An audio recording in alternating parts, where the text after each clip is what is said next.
គេងលក់នៅក្បែរម៉ែដៃតូចរបស់កូនកាន់ដៃម៉ែជួបម៉ែអង្គុយមើលមកកូនក្នុងងងឹតគិតពីអង្គដែលនៅសល់ក្នុងធុង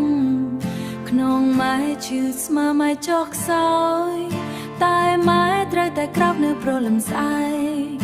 ដើម្បីរកប្រាក់មកចិញ្ចឹមកូនគេហៅម៉ែថាមេម៉ាយកូនមួយពាក្យសំដីមេម៉ាយកូនមួយពាក្យសំដីគេដូចជាថ្មបោកចំទ្រូងតែម៉ែមិនចង់ការអាណិតពីអ្នកណាព្រោះកូនគឺជាកម្លាំងចិត្តតែមួយគត់ដែលធ្វើឲ្យម៉ែនៅមានដង្ហើមដល់កូនជាជីវិតនិងជាពិភពលោករបស់ម៉ែ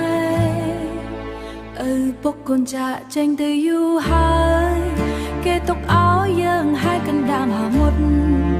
ម៉ែធ្លាប់យំរហូតដល់គ្មានទឹកភ្នែកចេញម៉ែធ្លាប់យំរហូតដល់គ្មានទឹកភ្នែកចេញធ្លាប់ចង់ឈប់តែមើលឃើញភ្នែកវេម៉ែជូតញឹងម៉ែលាងចានម៉ែដេកខោអាវធ្វើអ្វីគ្រប់យ៉ាងដើម្បីឲ្យកូនបានរៀនមេឃយំម៉ែក៏យំតាមមេគ្មានអ្នកណាមកជួយយើងទេមានតែម៉ែនិងកូនក្នុងផ្ទះជួលអៀតនេះទោះបីជាពិបាកយ៉ាងណាក៏ម៉ែមិនបោះបង់មិនបោះបង់ដាច់ខាតគេហៅម៉ែថាមេម៉ាយកូនមួយពាក្យសំដីគេដូចជាថ្ម